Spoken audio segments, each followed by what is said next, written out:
Namaskar, friends. It's Jayashrii with the Finding Freedom podcast. I hope this finds you doing very well.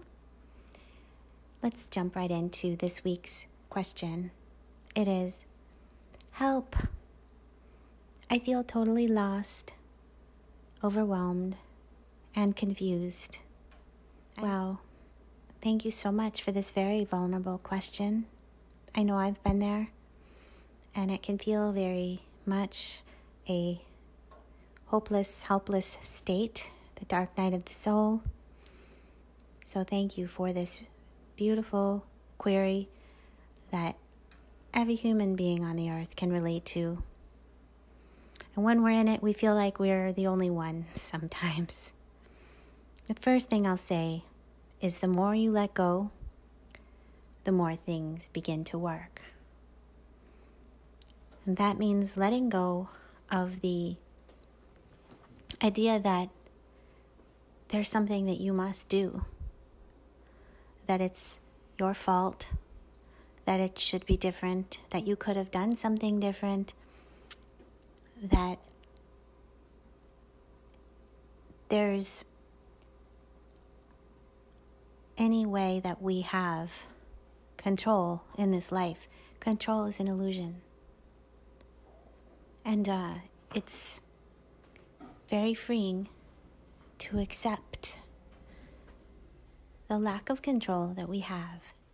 So there's a famous statement by, I forget who it is, but maybe it's the Buddha or somebody like that.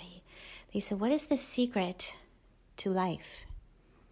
And he said, I don't mind what happens. And so in that letting go and in that surrender,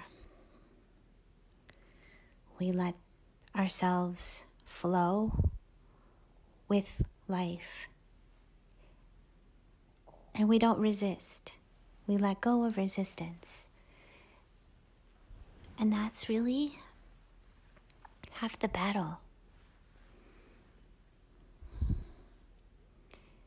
So we can meditate. I would encourage lengthening your meditation, because what's really going on is that we're up against our own mind and we're buying into stories.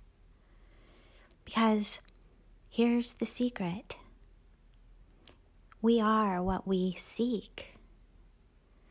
We are already perfect. There is nothing that can touch us. There's nothing that can harm us. We are indestructible. Our spirit is that which is never born and never dies. It's the infinite. It's the unknowable mystery that pervades everything. It's the magic of life that cannot be destroyed. It cannot be created.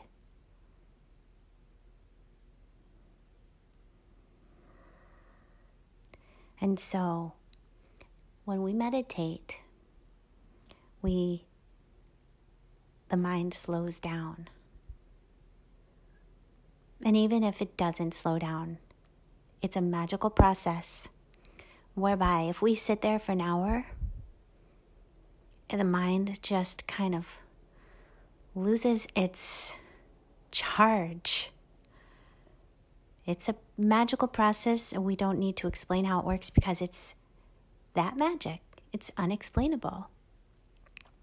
So this is what I would do, and it works for me. And I would do it twice a day if you really, really want to get through this. Give yourself a lot of excellent self-care. Lower your standards. Those standards are always set by ego anyway. Drop your standards, drop your expectations. Here's the thing, Alan Watts says, the Taoist way is to value nothing. Everything is lacking in purpose. The clouds float by and they have no purpose. They're not on their way somewhere, and they're so beautiful. The waves on the ocean, they're arranged in an aesthetically perfect manner, and they're going nowhere. And they've been controlled and ordered by no one. Everything is in its place. Nothing should be any different. Even the ugly, as we may call it, is part of this perfection, because this isn't a world of separate parts that all operate on their own. Everything is interconnected, and everything is one. Just like in our body, the spinal cord connects the head to the lower part of the body. The head is not separate from the rest, from the feet and the legs.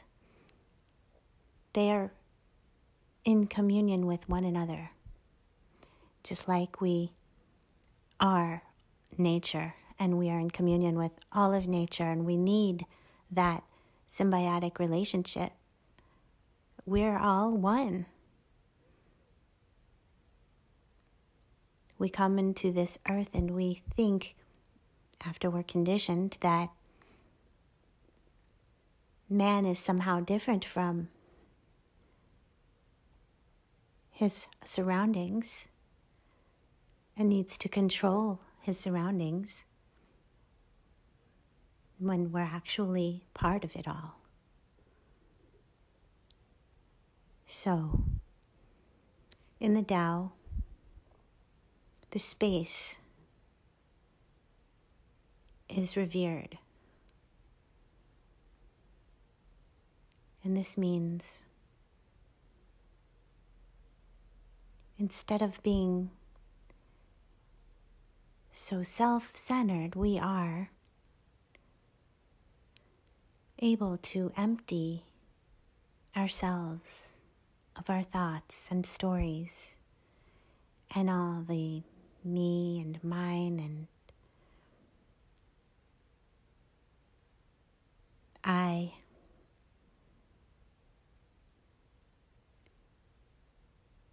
Instead, we are that vastness, that spaciousness, everything, and simultaneously nothing. So we don't need to prove anything. Nothing is personal. We've done nothing wrong. We are a product of a domino of events and conditions and experiences, and we are really just this here now presence. So when we can get out of the head, of the stories in the head, and relax into the presence that we are, enjoy the ride, we can let a lot of that go. Things don't need to be a certain way. And this is called unconditional love, where the conditions need not be in a certain way for us to be okay. You are unconditional love. So this is my sweet guidance. Let go. And everything else will take care of itself. Presence is our number one priority. It is who we are. We are what we seek. And we've always been there. We always will be there. The kingdom of God is within. It will never leave us. It's always calling us home. And so when we find ourselves in these difficult places, it's just a little alarm that we've forgotten what is truly of value, because we cannot lose what is truly of value. And so if we feel lost, it's only because we've forgotten who we are. And we can use that as an alarm to come back to the present. And then everything is a gift, no matter what is here right now. Let me know what you think. Share your thoughts in the comments below. Please feel free to share a question or a topic for a future podcast. If you like, give this a thumbs up and share it with a friend. Subscribe and hit the notification bell if you're on YouTube. I send you love, light, and presence. Namaskar.